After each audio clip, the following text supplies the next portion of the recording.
Going to do a review and a quick description of the Translogic Intellishift Quickshifter.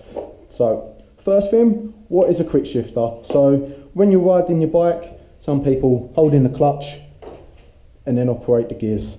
Some other people clutchless shift, so that means you've got your throttle on, you drop off your throttle, you put it through the gear and you go back on it. Quickshifter is very similar to that, but you don't come off the throttle. So you've got that throttle pinned, you can just go straight through the gears. So this is the unit here. You see, this is the ECU. This is what does all the magic for you. My one's tucked away in my tailpiece. Then we have this little unit here. So this little unit is responsible for feeling the pressure through the gear selector. So when you're changing gear, it feels you put pressure on it, and then it knows to do its job and allow you to be able to change gear. And if you spend a tiny bit more money, you can get this little adjuster. You see that, turning it? And what that's doing is it's killing the amount of time that the engine's killed for. So a quick description on how a quick shifter works. You're going along, you've got the throttle open, you hit the shifter, that sensor detects that, it then kills the engine. Now there's two ways that it's usually done. One is by cutting the coil packs, which in turn are connected to the spark plug. So you're stopping the spark, which is having the same effect of rolling off that throttle. It's killing the engine momentarily, allowing the gear to change. The other way that you get it is that it cuts the injectors. So it cuts the fuel to the engine. I personally prefer the ones that cut on the coil. You can get a bit of unburnt fuel, you get a little bang out of them. And I just think it's a cleaner way to cut the power to the engine. If you disagree, feel free to discuss and educate me further on it. So to fit these, it takes about an hour's time.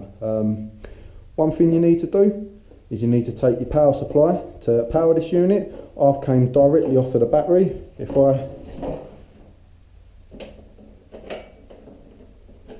pull this seat up here, you'll see this is actually my quick shifter cable here and here. So there's my positive and negative to feed the little unit, and the little unit's just tucked up there.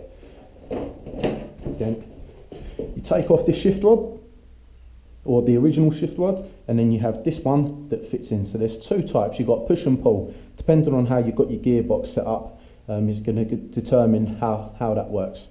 So if you're going 1 down, 5 up, then it'll be a standard quick shifter. If you've switched it round, then it's going to work the other way. So instead of there being pulling motion, there'll be a push motion. But you can find out more or ask me about that, and I'll tell you which type that you actually need. So you fit this unit, you fit this rod, you make sure you've got this how you set up. Make sure this is nice and tight. Use a bit of Loctite if you've got some. You don't want it coming loose. This little wire runs up and it plugs into the ECU. So now you've got your power and you've got this running into the ECU. So now what you need to do is you need to connect it into the engine somehow. And to do that, we undo our tank, we lift it up, and we'll see 4 coils across the top. The plug comes off, you run plugs from here, they plug into the OEM wiring, and then another little bit plugs into the coil. So it's basically, it's piggybacking in the middle of it, so it can cut the power to the coils when need be. The whole installation of this takes about an hour.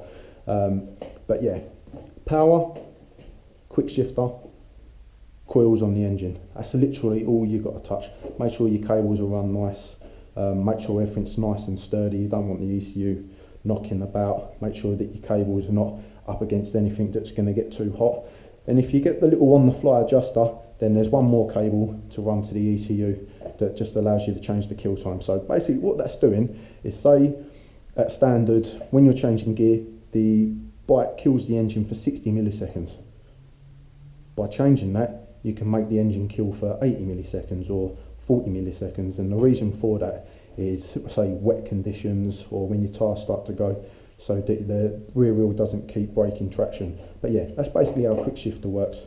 You get quicker gear changes, meaning you can go faster. A lot of track day guys like to use it. Some people say it's pointless for on the road, but I mean, they're super bikes, aren't they? And a lot of bikes are starting to come with them as standard now. But yeah, that's the Translogic Intellishift Quickshifter.